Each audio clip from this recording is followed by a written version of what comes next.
Hi there, everybody. Welcome to this brief review of the first week of the Building Your Career in Tomorrow's Workplace MOOC. So, first of all, I'd just like to let you know that we've got over 1,000 people on the course so far, and more people joining all the time. There's some really great discussions developing. So don't forget, if you have moved on to week 2, some people I know have been through quite quickly. There are quite a lot of new comments appearing on the exercises going back to the start of the week, and you can track those through the notifications that you get from Future Learn if someone has liked or replied to one of your posts. So it would be great to keep some of those conversations going because there's some really interesting things being discussed.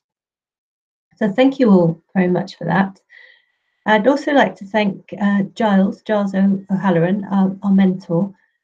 Giles has been really active in the discussions, and again, he's thrown back lots of questions to people that you might want to go back and check out if you've moved on further in the course. Giles has also contributed the exercise near the beginning about the eye police, and that's attracted particularly rich themes of discussions. Lots of people have got quite creative in their examples of how they imagine different professions will look in 20 or so years' time. So thank you to Giles for that. It seems to have sparked people's interest and curiosity in a big way.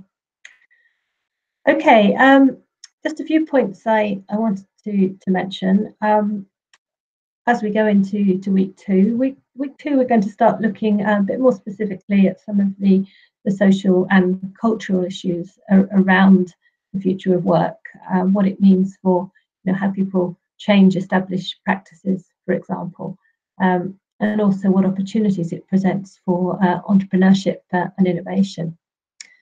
And I think one of the key themes that came out of week 1 was that however much we might be automating things, if anything, it puts more emphasis on soft skills rather than less.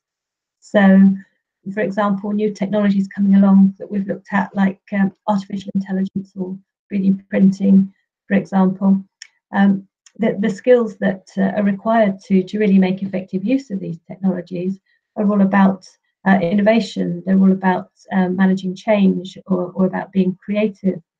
And so these are the things that we've always needed and will continue to need, I think, even more so going forwards. I think you should find that quite a reassuring message about the future. And indeed, one of the questions we asked you at the start was, how do you feel about the future? Do you find it scary or do you find it exciting that we're in this period of great change?